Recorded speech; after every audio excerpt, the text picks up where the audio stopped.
Nah, saya sepakat dengan pesulap merah itu, ya, itu mengatakan bahwa dukun-dukun 99% mungkin ya, mungkin ya, itu bohong. Itu saya akui seperti itu.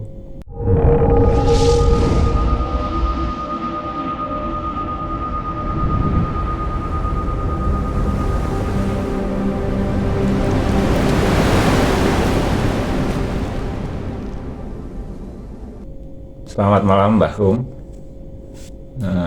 Gini, ini kan sekarang lagi heboh ya, viral beberapa waktu ini tentang santet. Nah, ini kalau menurut Mbak Hum ini gimana, santet itu seperti apa? Soalnya kan juga ada tantangan tentang gimana santet itu seperti apa, pembuktiannya gimana. Ada seperti pesulap merah itu memberikan tantangan, kalau ada yang bisa menyantet nanti dapat hadiah. Itu kira-kira gimana menurut pendapat Mbah Kung, santet itu seperti apa sebenarnya? Ya, assalamualaikum warahmatullahi wabarakatuh. Salam sejahtera bagi seluruh masyarakat Indonesia. Ya, Pak. Assalamualaikum. Salam alaihim. Namo Buddhaya, Om Swastiastu, Amitabha, Hong Wilaheng, Sekarang Bawana Langgeng. Di sini pertanyaan tentang santet. Jadi santet itu ada 4 macam, ada tipe-tipenya 4 macam. Yang pertama kali yang saya dengar dan saya telah banyak orang tua itu menerangkan, itu kalau yang paling agak memang santet itu paling cepat, yang agak sedikit pakai waktu itu namanya jengges, Agak ringan ya. nah, agak ringan. Yang naik lagi itu teluh, naik lagi agak cepat itu tenung, yang paling cepat disantet.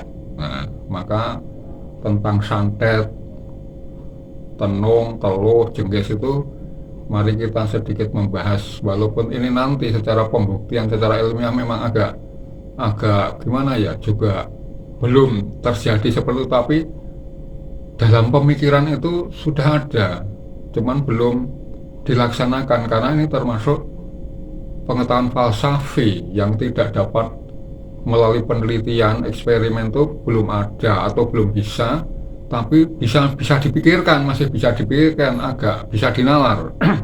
Nah, saya sepakat dengan pesulap merah itu, ya, itu mengatakan bahwa dukun-dukun 99% mungkin ya, mungkin ya, itu bohong. Itu saya akui seperti itu. Banyak yang palsu. Banyak yang palsu. Karena apa? Saya sudah belajar kemana-mana, sampai ada yang sampai ke paranormal yang hebat. Waktu itu ya tuh di Jakarta tuh terkenal tuh. Nggak saya jelaskan, pokoknya sekarang orangnya sudah meninggal. Pokoknya tempatnya daerah jalan itu, Jalan Haji Umar itu, daerah mana ya, Bekasi. Pokoknya saya udah lupa. Pokoknya daerah saya masuk ke situ, tempatnya banyak bangunan-bangunan yang horor gitu, pakai kayu-kayu. Bahkan saya duduk di situ dilarang, tapi saya nekat.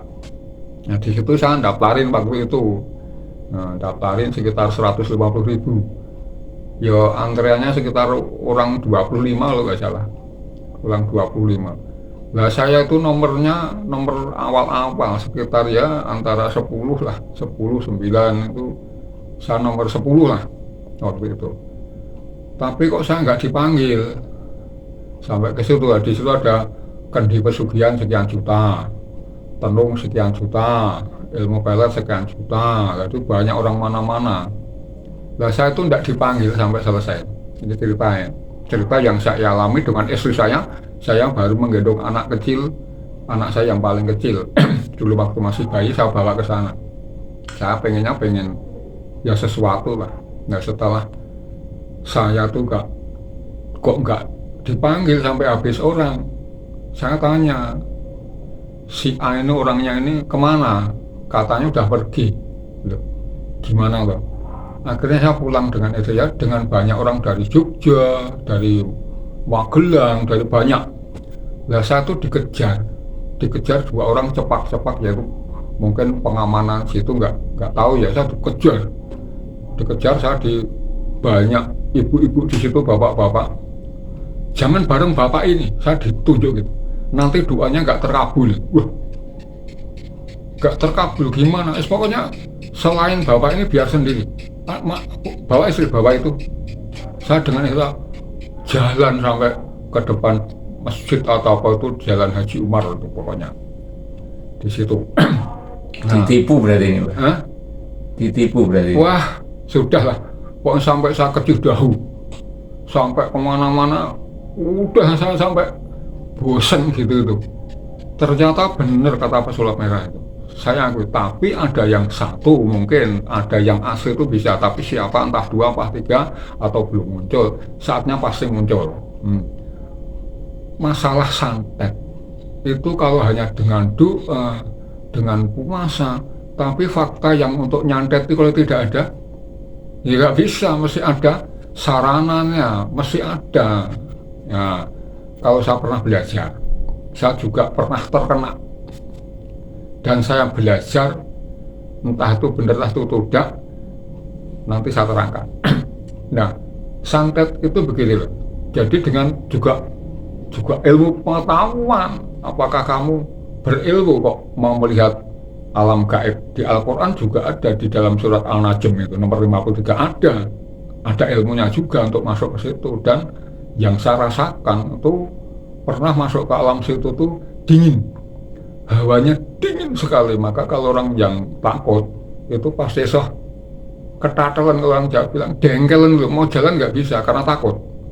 Karena takut itu dia dengkelan juga, ditakut-takuti orang juga bisa dengkelan karena melemah kondisi fisiknya. Nah di situ tuh umpama saya itu mau menyantet si A. Nah yang saya santet untuk sarananya apa?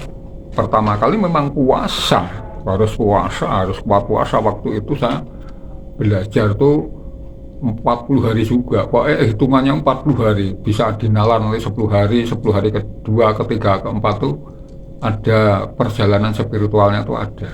Umpama yang saya santet ini, rasa lah bagaimana lam julat walam jalid, dan dibalik ya tuh, lam jalid walam julat.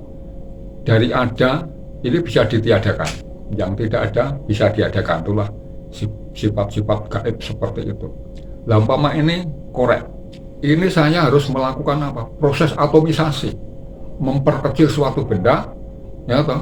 Bukan memperkecil, benda itu tetap ada, tapi sudah tidak bisa dilihat dengan mata.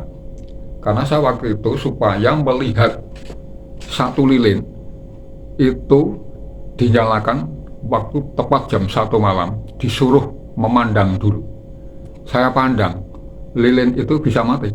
Itu latihan iya, itu bisa nyantet. Karena apa? Mengeluarkan energi yang sangat luar biasa. Setiap tubuh kita ada yang maha hidup energi itu, atau orang-orang fisikawan mungkin ya, ilmuwan fisika itu mungkin mengatakan octus purus, energi suci maha tinggi. Disitulah nah, kita gunakan untuk itu, untuk hal-hal yang seperti itu, seperti pisau lah. Kalau yang benar kan buat ngerajang-ngerajang sayur, tapi kalau salah gunakan kan buat menusuk manusia. Sebetulnya pesona itu juga netral gitu. Nah, di sini dilakukan proses atomisasi. Jadi supaya menjadi atom sampai tidak terlihat, entah bendanya mengecil atau tidak, nggak tahu. Yang penting ini bisa dikuasai alam gaib dulu, mendatangkan energi gaib itu. Makanya dulu cerita, ya saya cerita di dalam Al-Quran, cerita dengan diceritai ulama, orang-orang ilmuwan agama. Itu waktu Kanjeng Nabi Shallallahu Alaihi Wasallam dikepung, itu ada doanya juga supaya dia bisa terlindungi. Doanya apa? Surat Yasin 36 ayat 9. Wa ja'alna fiha min baini aydihim sadam wa min qalbihim sadan fa aksenahum fahum la yubsirun. Jadi kami adakan di hadapan mereka dinding dan di belakang mereka dinding, dan kami tutup mata mereka sehingga mereka tidak dapat melihatnya. Begitu Nabi SAW dikepung, keluar ketemu seseorang. Nah, seseorang tuh menemui orang banyak itu yang ngepung itu, ditanya, kamu ngepung siapa? Ayo, di dalam tempat itu ada Muhammad di situ. Orangnya sudah pergi. Nah, disitulah. Jadi benda itu sudah kalau masuk dimensi alam gaib, sudah ada yang menjaga, tidak bisa dilihat. Nah, ini nanti akan melakukan transmisi. Ada, cuman apa ya, yang amalannya atau doanya entah terserah itu yang sonoh sana sunuh sini seneh itu nanti ini langsung disebul, didamu orang Jawa bilang ya, apa ditiup gitu. Nah, ini nanti akan melakukan transmisi karena kecepatannya membentuk suatu cahaya. Biasanya cahayanya merah karena energi negatif. Nanti kalau sudah sampai tempatnya itu nanti bisa menimbulkan sorot. Itu meletus di atas rumah, dicari nggak ada. Nembus gitu. apa di situ? Kalau orangnya itu tidak berilmu, tidak beriman, ya toh, itu bisa kena. Jadi nanti masuk ke tubuh. Yang transmisi ini nanti melakukan transformasi di dalam tubuh, membentuk suatu benda yaitu. Tapi kalau mau dioperasi bisa menghilang, bisa tidak tahu. Kalau dilihat dengan alat-alat dengan sinar yang bisa tembus itu terlihat ronsen gitu ya. Ronsen atau sinar radioaktif itu bisa tembus. Bisa kelihatan ya. Iya. Jadi nanti syaratnya harus tidur bawah. Harus tidur bawah, malang. Istilahnya harusnya ke barat, kita nyungsanglah ke timur. Itu biar nggak terkena santet. Biar lepas. Karena apa? Santet itu kalau tidur di atas, itu kan kalau mau ke tanah itu juga bisa, tapi karena tanah bumi itu merupakan massa yang tertinggi, itu bisa nol. Maka penangkap petir ada pernah di atas itu apa? Supaya energi negatif yang sangat kuat itu masuk ke dalam tanah nol, karena massa terkuat adalah di bumi ini, kembali nol lagi. Istilah orang Jawa, hebatnya kayak apapun manusia itu udah kembali ke tanah, pulih jabang bayi, nggak bisa apa-apa. Disitulah ya ilmu santet seperti itu. Saya sudah pernah kena masalahnya. Kena itu cuman rasanya kayak nggak sakit sebetulnya, cuman kayak tertidur. Tapi orang buahnya sudah datang. Saya sedikit dengar, tapi setengah sadar, setengah tidak. Dan pagi harinya saya menderita sakit gitu ya. Karena menderita sakit, wong ini sakitnya sakit dari dimensi-dimensi yang berbeda dengan kita ini ya toh. Itu ya nggak kemana-mana ke dokter ya nggak bisa dilakukan, nggak bisa menyembuhkan itu. Dokter pun juga mungkin ya mengakui seperti itu. Akhirnya saya cuma apa ya syukuran apa waktu itu saya masih kelas 2 SMA, saya punya pacar gitu ya. Akhirnya saya tuh ya itulah, dulu saya tuh orangnya ya ada yang nyukur-nyukurin, ada yang kasihan karena apa? Saya tuh sendiri orangnya orang nggak genah, kalau orang Jawa bilang orang orang nggak genah, nggak aturan istilahnya. Tapi di kampung saya diam, pendiam, tapi di luar ya itulah jadi domba berburu serigala. Nah itu setelah itu saya disadarkan oleh namanya dulu terus terang saja, saya juga punya kakak, ya sekarang sudah meninggal, ya itu juga seorang yang ahli dalam bidang penanganan seperti itu. Terus yang satunya saya jelaskan itu orang Katolik itu.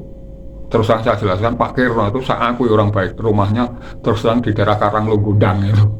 Itu ke situ bilang sama saya, kamu kalau nggak ngaku itu saya nggak akan bantu, tapi kalau kamu mengakui perbuatanmu akan saya bantu. Saya mengakui kamu pernah senang dengan seseorang di sana, arahnya timur sana, daerah Solo sekitar bagian timur, bagian selatan mana terserah Anda mau bilang apa. Pokoknya kalau sampai kamu bohong, aku nggak mau nanganin kamu lagi. Saya digitukan. Saya tepat sekali Pak Kirno namanya itu, paranormal itu tepat sekali. Akhirnya saya mengaku memang saya senang sama seseorang. Itu waktu itu guru SD. Nah, guru SD saya masih kelas 2, saya sudah besar. Wah, kaca istilahnya selisih 4 tahun. Wah, saya ya guru SD. Saya mundur dikit-dikit. Nah, disitulah saya bisa kena. Nah, disitulah saya mulai belajar juga. Tapi kemarin saya belajar dengan teman saya waktu itu ya setelah menjalani ritual 40 hari. ternyata orang yang teman saya yang saya suruh untuk perantara aja, saya didik, pagi harinya orangnya bilang karena anaknya yang perempuan ditinggal lari oleh suaminya, baru temanten baru saja itu ditinggal sampai setengah tahun. Ternyata suaminya itu mau punya lagi. Akhirnya apa? Katanya dalam beritanya SMS waktu itu kemasukan kayak bambu hitam di selangkangan itu. Tapi saya jelasnya juga masuk bener atau enggak, saya enggak membuktikan. Dia di Jakarta, saya di sini. Itu ternyata akhirnya mereka itu menyadari, ya, dia menyadari dan pulang kembali kepada istrinya. Nah, itulah saya sudah melakukan, tapi kalau ini ada bukan tantangan ya, ini hanya suatu permainan, mudah-mudahan nanti saya bisa menjalankan lagi karena ilmu saya sudah habis, istilahnya saya sudah berbuat yang tidak sesuai dengan kehidupan saya, larangannya saya terjang, akhirnya itu luntur kalau orang Jawa bilang. Nah, mungkin saya akan kembali lagi mengulang itu, masih mampukah badan saya untuk mendapatkan ilmu seperti itu. Sebetulnya itu ya sangat ilmiah, tapi untuk pembuktian, untuk melakukan investigasi secara bersama-sama itu saya ya belum berani menjamin 100% karena ini masalahnya masalah di antara ada dan tiada kok.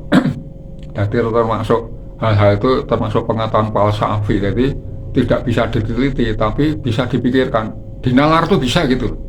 Itu kalau santet itu bisa dalam artian bisa digunakan untuk hal-hal positif nggak? Tinggal yang menggunakan. Nah, ini hal positif dibikin supaya ingat saja kepada keluarganya. Gitu. Nah, tinggal nanti yang dipakai sarananya itu apa supaya bisa cepat tuh harus, kalau cuma sarananya itu namanya gombal ya cuman di dalam terus nggak bisa busuk-busuk atau mama ya semua cuman suka sakit gitu terus. Tapi kalau yang dipakai itu ya istilahnya benda-benda atau cairan-cairan yang sangat berbahaya, ya itu bisa cepat. Tinggal sarananya saja kok. Semuanya tinggal sarananya.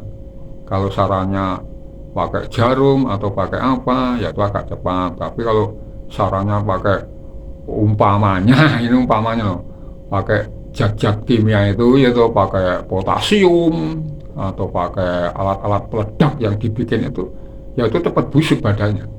Semua itu bisa dinalar lah. Tapi untuk pembuktian secara ilmiah memang belum ada sampai sekarang. Jadi saya cocok dengan pesulap merah itu hampir 99%. Saya berguru kemana, sampai setingkat wali, sampai apa saja saya pernah, sampai saya disuruh bertapa di alas Ketonggo Ngawi, saya pernah.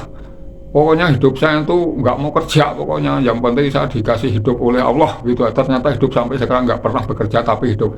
Maka saya tuh cita-cita saya, kalau orang biasa bekerja kapan duit banyak umpamanya dengan cara apapun, tapi saya akan hukum berbalik. Saya diam tapi bisa uang itu datang gitu loh. Seperti Nabi Musa lah, satu orang, ini cerita fakta sejarah, saya belum tahu, belum belajar karena penelitiannya belum ada, ya lah. Jadi Bani Israel selama jumlah 600.000 ya orang dalam kurun waktu 40 tahun, karena Nabi Musa ini bisa makan, bisa turun mana salwa. Nah di situ tuh tidak bekerja tapi dipenuhi kecukupannya. Ya saya yakin saja seperti itu. Saya sampai sekarang nggak pernah kerja pegawai negeri berkali-kali, saya tetap keluar terus. Dah nggak suka, dah mau hidup atau mati, udah hidup itu memang suatu suatu untuk menyembah Allah lah, tapi mati suatu keberuntungan. Karena kalau udah mati surga, makanya orang Jawa bilang itu surganya orang tuh kalau sudah mati, orang hidup surganya kalau sudah mati, orang sakit surganya kalau sudah bisa tidur, karena tertidur lelap sudah tidak merasakan. Kalau tidur pulas apa bisa merasakan saya senang, saya sedih, dualitas itu ditiadakan. Langgeng tan ono susah tan ono bunga. Maka seringkali seperti Mas Tejo itu ya, neriwah mawi pasrah suwung pamrih tebih asrih tebih ajrih ya anteng panteng sugeng jeneng langgeng tan ono susah tan ono bunga. Jadi kalau orang sudah digambarkan mati itu kematian seperti tidur pules, tidak merasakan apa-apa, itulah surganya. Maka maaf ya, ini bagi kalangan kita khususnya orang Jawa, mungkin orang mana-mana juga sama. Setiap orang itu melakukan kejahatan atau apa, mati, mesti doanya apa? Almarhumah, almarhum, jenate, swargi A, swargi B.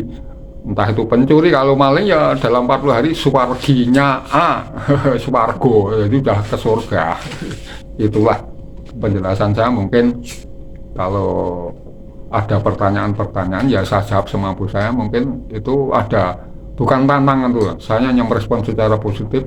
Mudah-mudahan nanti entah yang muncul siapa bisa dilakukan seperti itu, karena ada nama pasti ada barangnya, cuman barangnya kelihatan atau tidak itu pasti. Ya, Jadi terima kalau kasih. santet itu lebih ke arah negatif ya. Pokoknya ya semua itu negatif dan positif, tinggal penggunaannya. Apakah kalau negatif itu terus untuk kejelekan, juga belum tentu. Apakah positif itu pasti untuk kebaikan, belum tentu. Tinggal yang menggunakannya, itu saja.